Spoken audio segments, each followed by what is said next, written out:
تصدیق کرنا نعرہ لاندے ہوئے آ رہے نا سانو یہ لگتا کہ اس نعرے نال ساڈے منزل گر جانے علی اے میرا لکھا ہوا نام مٹا دو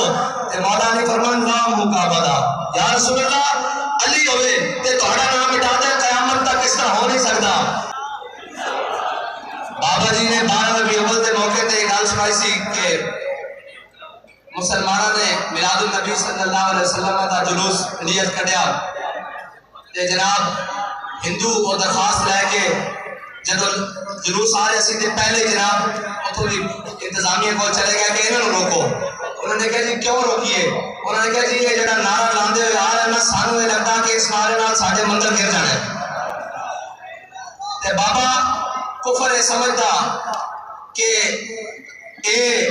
ظاہری طور پہ انہاں کو کوئی ہتھیار نہیں کچھ نہیں لیکن وہ اس نعرے نو دبان واسطے اپنا پورا زور لائے گا اور اس نعرے نو دبان واسطے وہ ہر جگہ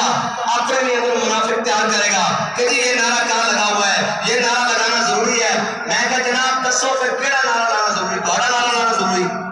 تہاڈے پیو دا نعرہ لانا ضروری کس دا نعرہ لانا ضروری نعرہ صرف حضور دا لگے گا اور قیامت تک حضور دا ہی نعرہ لگے گا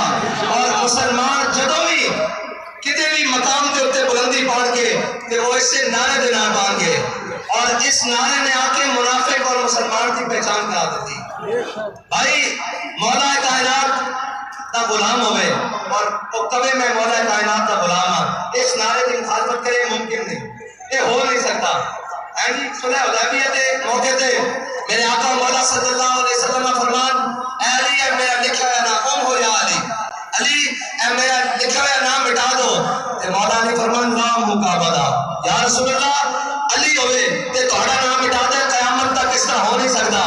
علی دا غلام ہوئے تے لبیک دے نعرے دی مخالفت کرے یہ ہو نہیں سکتا پھر اس وچ کوئی خون رل گاٹے اور کوئی اپنے بڑے کو جا کے پتہ کرے کہ وہ کہلاوے کہ میں مولا کائنات دا غلام ہوں اور جناب